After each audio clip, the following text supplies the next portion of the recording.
probably on this page because you just bought my unicorn palette and you opened it up and saw there was a QR code in order to get some more color mixing, because not every single color exists in this little palette. But that's okay, because we can mix up pretty much every single color that we can possibly imagine using this palette here. Now, if you're struggling at all with some of the pictures and trying to get the recipes quite right, I figured it might actually be helpful to have a video of me mixing up a few of these different colors so that we can actually see. Plus, I want to show you a couple other things about the palette. First of all, when you take a look at this little palette, it is great for on the go because you can slip your finger right in here, and then you could potentially be holding this out in the wild and painting plein air or something like that.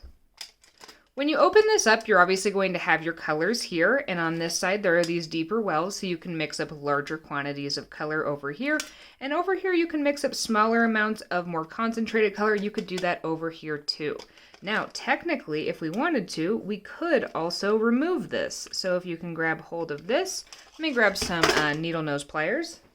If you find that having both of these come out takes up too much space and you don't use this one very often, you can actually just pull this out, that little rod in there, take this piece off. You could use that separately. And the palette will stand alone and close up just like that, and that might save you some room on your workspace if you're having trouble with that. In addition to that, like many other palettes like this, but if this is your first one, you might not already know this, these little pans you can pop in and out. You could rearrange them, you could replace them with some, so if you find that you're either not using a certain color and you want to replace it with something else that maybe you've bought that you want to put in there, you can do that. Or when you run out of colors, you could buy a replacement or replace it with something else. So you can just pop those in and out. Another thing I want you to keep in mind is when you are mixing these colors up, it is really important to give them a good wet, just like any other watercolor, and let that sit for a few minutes while you prepare whatever you're going to paint so that you'll be able to actually access these colors better. You can see here I keep a little notebook of different colors and things like that when I was testing these out, and also trying to make sure I could mix up a whole bunch of different colors in here. So this might be something to consider when you have a new palette. It doesn't even have to be the one I have, but maybe potentially swatch them out. Play around with what colors you can get when you mix up different amounts of different things. Let's start today's mixing lesson with two colors that are noticeably not in this palette. Starting with brown, then we'll mix up a black as well. Now the brown that you're going to mix, you're going to need to use different colors depending on what you're going for. But let's try to mix up something like a burnt umber, which is a darker, kind of more blue-based brown. I am going to start this with this color here. I'm going to put a couple drops of water in here. Probably better put the fresh water in, but just so we have enough to actually cover. Then I'm going to take about two different, my brush, and swirl it around in there. I'm loading up, for each one of these, I'm loading up pretty much as my brush will take, and I've done that twice with the purple. Then I'm going to wash my brush off because I want it to be nice and clean. Next, I'm going to go into the candy apple, and I think I want about 3 brushfuls of this. Oh, I didn't need to wash it that time. Oops.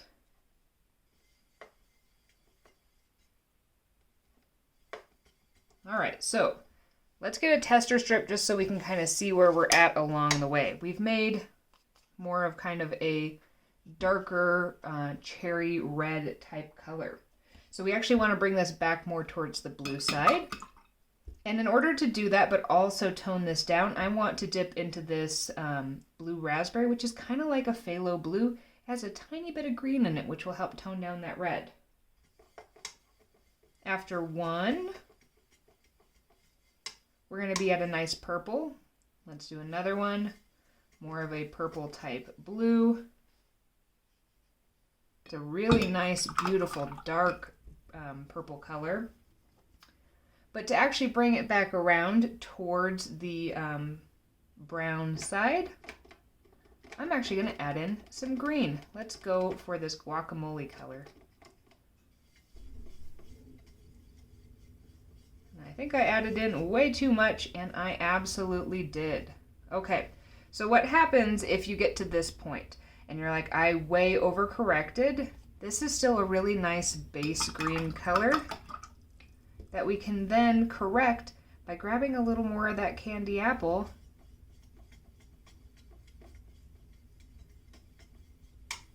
It's going to bring us way closer to that more burnt umber type color. This is more like a raw umber, a light raw umber. So if I wanted to bring it back towards that more umber color, I'd want to add in a little more of that blue, then maybe a little more of that red. And that's going to get us way closer to that nice kind of brown color. Let's try that again, because obviously I added some things in different quantities. So let's start with fresh water. I can flip this over, and rather than trying to add the total quantities of each color first, what I'm actually going to do is add in little amounts at a time. Oh, that's what I did wrong. So that's what I did wrong the first time. This recipe did not call for any of the blue raspberry. It actually called for the blueberry muffin. So I was adding in a little bit too much green, which is why we went towards the green side. That's just me misunderstanding my notes over there. So let's start over. We are going to need some purple. Again, I'm going to kind of load up about as much as my brush is going to take. Mix it into that water. And rather than fully mixing each part equally, I'm going to mix one of each color in first, and then I will adjust based on that. Next, I need the candy apple. And that one was a lot wetter, so we need to be a little cognizant of, we're trying to add about equal amounts of the pigment at a time so we can keep better track. And so here's where we are after the two colors. Then I actually want this blueberry muffin.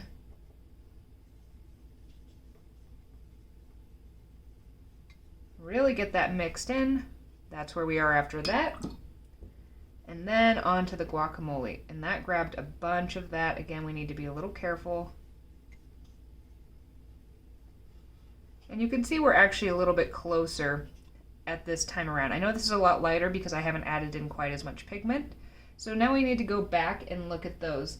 So for this recipe, it actually called for 2 of the grape jelly, 4 candy apple, 2 blueberry muffin, and 2 guacamole. Now, depending on how much you're actually adding, notice how, as I was mixing these up, some of these I had wet more than others, so I was able to get more at a time. I need to be a little cognizant of that because it's going to change things. But let's go back in and add in our second amounts of the ones that need extra. So one is we do want to add in a little more of that grape jelly. Takes us back to a little more purple. I'm going to grab another tester. We do also, I am typically trying to wash my brush in between. If you're okay with getting some on your brush, it's all right to go ahead and do that. Just dip in, take some more of that candy apple. And we're going to be closer to where we started again, but it's going to be a little different because we have added in some additional colors. But we're going to be getting a little more saturated with that color. And we did need a second round of that blueberry muffin. And I don't think I actually added in as much as I thought I did.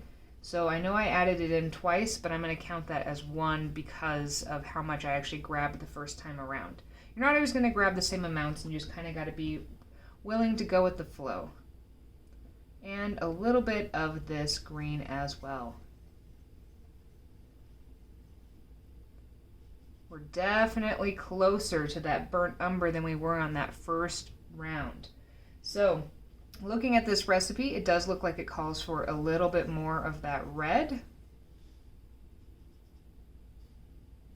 And I'm going to say it needs a little more of that green to kind of counteract. Every time I add that red, I'm going to add a little bit more of that green.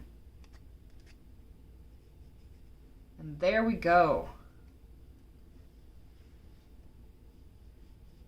So if you're going to learn anything from this lesson, you need to learn that you do need to be a little adaptable with the way that these colors are going to kind of act. Because again, you're not always going to be as predictable as you think when you're grabbing those colors. Now I can mix up another color from scratch, but let's actually talk about adjusting a color or changing a color into something else. So let's take a look. So I've got a recipe in here for this burnt sienna that you can definitely follow along with. But let's see, how would we take this color and turn it into a near burnt sienna type color? Well, first of all, we're going to notice that this is a lot warmer. This is a bit more cool, so it leans more towards the blues and purples and things like that. This is leaning more towards yellows and reds. So we know we need to brighten it up a little bit, so we're going to want to start by adding in some oranges and some yellows. So let's start by adding in some of that marmalade color just to see what happens first.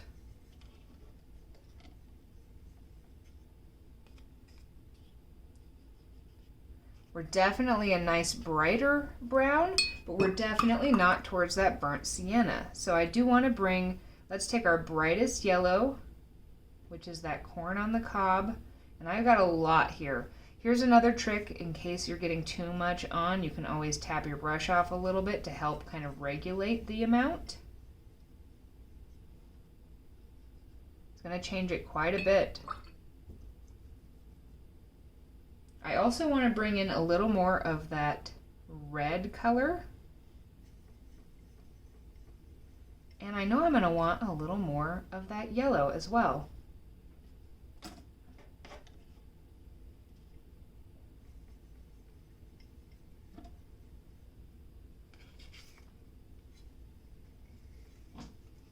We're definitely getting closer to it. So part of this is just kind of sneaking up on it. So I'm going to go between adding in some of this orange marmalade color. We're getting real close now, but it still needs a little more brightness. So I'm going to take some more of this yellow.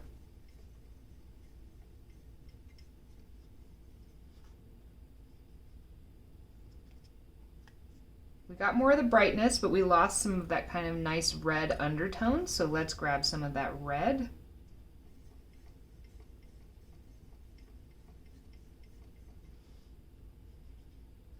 And look at that, we've gone a little bit too far towards the red side. So let's brighten it up a little bit more with a little more yellow.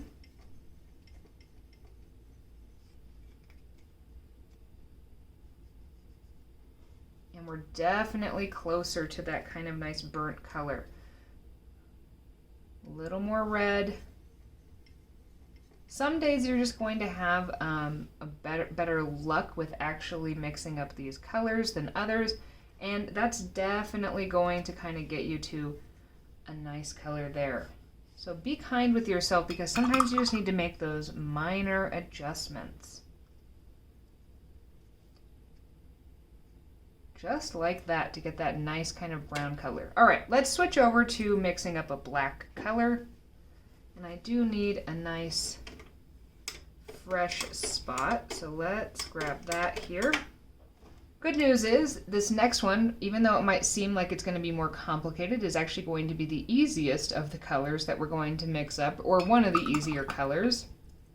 My favorite way to make kind of a black type color is we're going to be combining these two colors. Notice they actually do fall right across from each other, and they are the complement. So this is kind of a nice orangey red color. We're going to mix that with this blue raspberry color, which is kind of a greenish blue color. There's a very light green tint to this. Now when we combine these, just like that, we have a nice kind of Payne's gray type color. Super duper simple. You could make this into a warmer black by adding in a little bit more of that orange. You could turn it into a cooler black by adding in more of that blue raspberry color. And that's the easiest way I have found with this palette. You can actually do a whole bunch of different mixtures to get to different to get to different blacks with this palette with the other colors, but that's the easiest one to do. So we did get started, but we do want a fundamental understanding of the color wheel in order to get started. So what we actually want to do is draw a little circle, and you could either do this with what I learned, which is the primaries being red, blue, and yellow, or you could do them with the kind of newer or more traditional ones that I actually like. And this is what you see in your printer. You seem to get more bright colors from this, is magenta, cyan, and yellow. So either one of these is going to be fine. You're going to get slightly different results. And for this one, if you wanted to play with the red, blue, yellow, you'd want to go with the candy apple, blueberry muffin, and then this is the yellow, the corn on the cob. If you want to do the newer one, the magenta one, I actually recommend the watermelon sugar, then the blue raspberry or more phthalo type blue, and again with that corn on the cob color. Then you want to separate this into 6 segments. Doesn't really matter how you do it. As long as there are 6 of them, they don't need to be perfect. And then what we want to do is in alternating ones. So this is going to be my magenta, this is going to be my cyan, and this is going to be my yellow. You could place those in any direction that you want or wherever you want. And then all we're going to do is we're going to take some of that color. So let's start with that magenta, and let's just paint kind of the center of this. Keep it nice and wet. Next, let's take some of this yellow. Paint that center here. Keep it nice and wet, so maybe even drop in a little extra. And then let's take some of this blue raspberry or cyan-esque color. And let's drop that in here. And again, we're keeping this nice and wet. Now I like to move from the lightest colors to the darkest colors, so let's actually start over here. Starting with that yellow, I'm going to bring that a little bit closer. I'm going to thin it out just a little bit. Then I'm going to grab some more of that magenta type color. And I'm going to thin that out here. And just kind of mix them together a little bit. These don't need to be perfect, because we just want a fundamental understanding of these colors and how they kind of bleed together in case you're brand new to this. Again, I'm going to start with that lighter color, that yellow, thin it out a little bit. I'm trying not to touch the center point so it doesn't get too muddy there.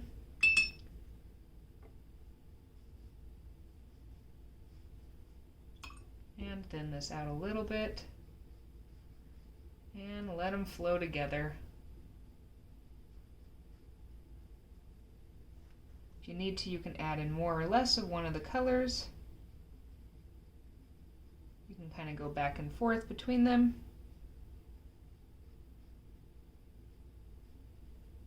We're not looking for perfection here, we're just looking for a little mixing in between. Again, I'm going to grab some of this. And then into that blue again.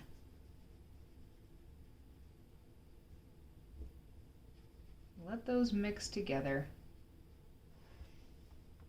All right, so here is the fundamental thing we need to understand here, is that these are the primary colors, and when they mix together, in between them you're going to get a greenish color, you're going to get an orangish color, you're going to get a purplish color. I could have done a much better job on this, but you can get the idea. Now, what we need to keep in mind is as this goes around the color wheel, things happen with colors and how they look together and what they do together based on where they're located. Colors that are on the opposite side of the color wheel are their complements. So a kind of reddish or a pinkish and a green color is a complement. There's a reason why something like Christmas holidays or even like Mardi Gras uses those colors, because they are the complementary colors. Now that means they look nice together, but it also means that like the brightness points in each of them are going to cancel each other out. So if I were to take a little bit of this magenta type color and then I put some of that kind of bright green color on it, it's going to kind of turn muddy. It's going to make it a muddy color. Same thing if I were to take like more of a true red color, and then I tried to mix on green or even a bright green. Again, I'm going to get a muddy color. It's not going to really make what we necessarily expect. But what this does is it can actually tone it down. So yes, I can take something like a blue and a little bit of this orange color, and it's going to make it a darker blue. Or I could add even more, and it's going to mute it further and further. So you're going to be able to kind of see a little bit of that. So a lot of what we're doing when we're mixing colors is we're playing with the complementary colors. So you're going to notice in here, you're like, okay, there's a couple really nice blues. So the two blues that we have to work from in here are this kind of blue, this is the blueberry muffin. It's kind of like a navy type blue. And then there's this brighter blue color here. And they're both very lovely blues, but there are a lot of blues that exist out there. So let's say you wanted a more steely type blue. Now, depending on which one you want, you're going to get different effects. But this one already leans more towards steely, so let's actually start with that. Start with a little bit or a lot of it of this blueberry muffin color. And then let's add in a teeny amount of that marmalade color. And just like that, we're going to get a nice kind of steely blue color.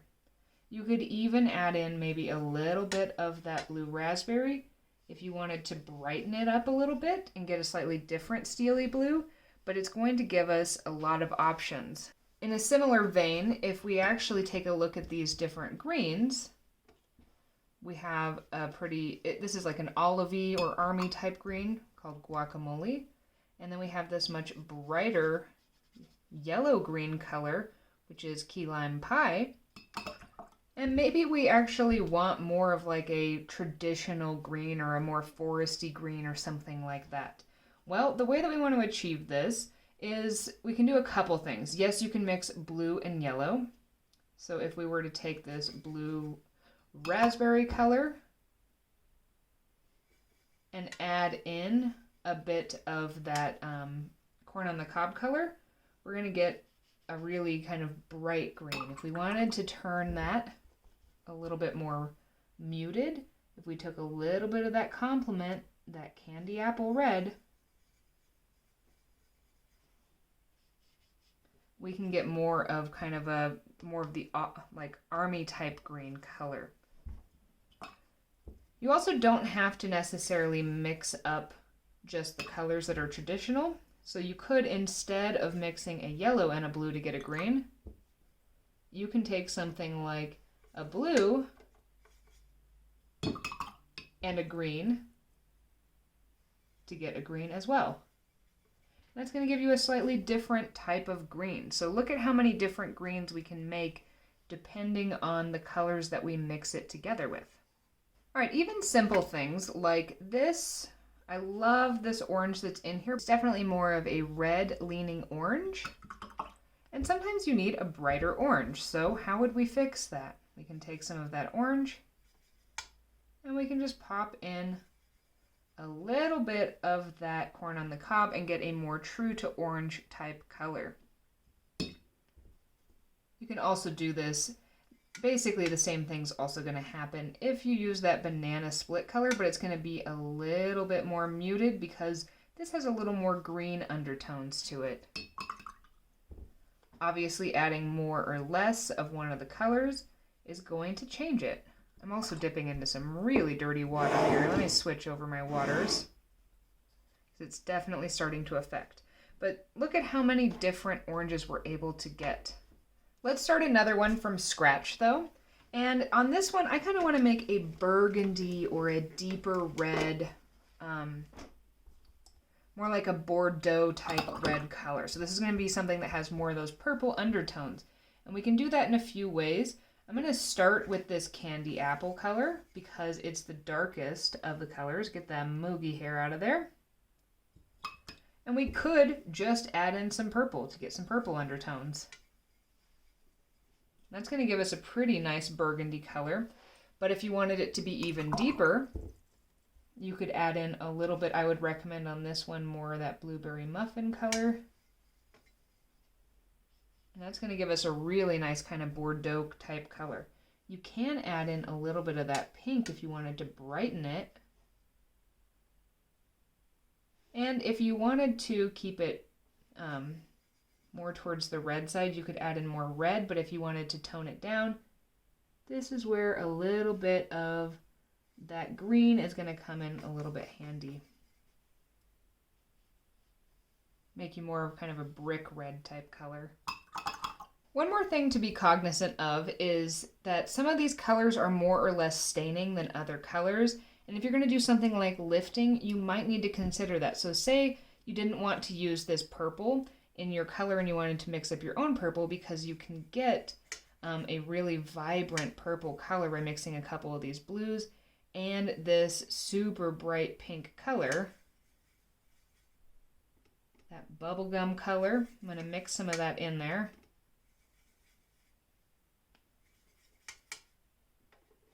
Let's get even more, make it more purple.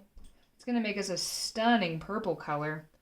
But one thing we need to be aware of is, because this is a super staining color, when I go to lift this, we're actually going to see a little bit of that pink through.